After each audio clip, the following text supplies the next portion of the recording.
السلام عليكم ورحمة الله وبركاته. النهاردة هنبدأ حلقة جديدة من حلقة سلسلة الأبراج. طبعا سلسلة الأبراج احنا لسه مستمرين فيها ولغاية الآن. حابب نتكلم النهاردة عن برج الحمل.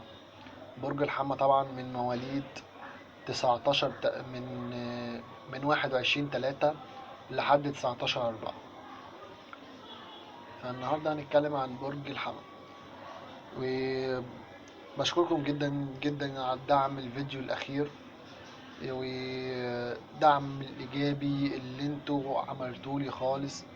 انا بشكركم جدا والله على التعب اللي انتوا تعبتوه، والكومنتات الناس اللي فرحتني وفرحت قلبي جدا، وبشكركم جدا جدا جدا. ويلا بينا نبدأ حلقتنا، يلا بينا. طبعا النهارده هنتكلم عن واقع غريب شويتين. برج الحمل. برج الحمل ده اقول لك ايه، هو سلبي بنسبة الحب. هو سلبي جدا في الحب، وبيربط ما بين كلمتين: بحبك او بحبك. الكلمة دي بتفرح قلوب ناس كتير.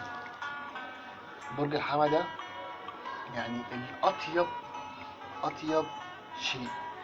اقدر اقول لك ان نسبة برج الحمل ان هو بنسبة 60%. يعني النسبة دي لايقة على برج الحمل كويس. برج الحمل من اطيب شيء،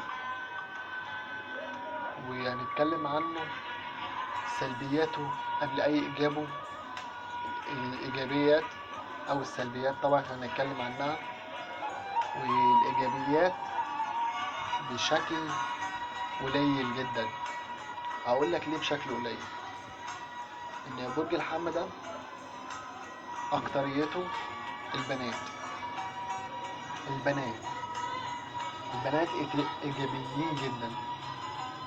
البنات مش سلبيين خالص، بيتعايشوا كل شيء وحابين كل شيء. بيكون هما في الصفوف الأولى، بمعنى أصح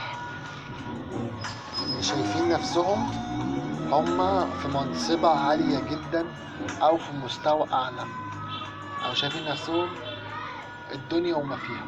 الدنيا وما فيها إن هو برج الحمل لذوذ جدا جدا جدا، والبنت الكيوت برج الحمل.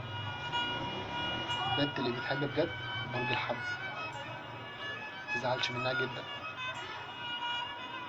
وما ما تفكرش تزعلك.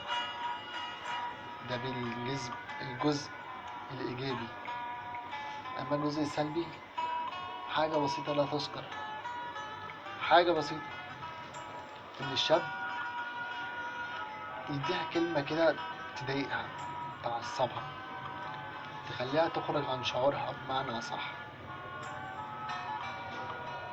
أما البنت كيوت جدا، كيوت جدا، تحب تتعايش مع الموقف بشكل حلو، بتحب نفسها. ده زي أبراج كتير احنا اتكلمنا عنها، هي بتحب نفسها.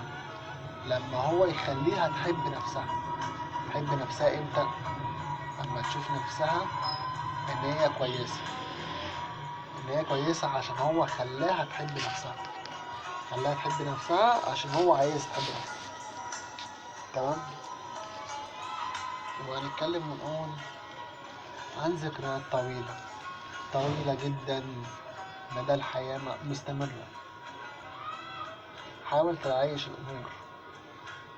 لو انت معاك شخصية من الأبراج العاطفيين، حاول تعيش مع الأمور وبشويش وبالهداوة وبالكلمة الحلوة. عارف الكلمة الحلوة بيسعد قلوب ناس كتير. خلي بالك يعني. لو شايف كده أقول لك أنا بنسبة قليلة جدا.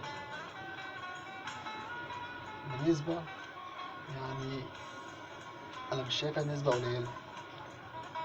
النسبة دي وأحلى نسبة، وكل شيء اسمه نصيب. شكرا لكم، شكرا دعمكم اللذيذ ليا، وانا بشكركم جدا جدا يا اخواتي في الله، وبشكر كل دعمكم اللي معايا على الفيديوهات. بجد بجد انتوا بتدعموني، وانا انتوا اخواتي طبعا، انا عارف قبل اي شيء.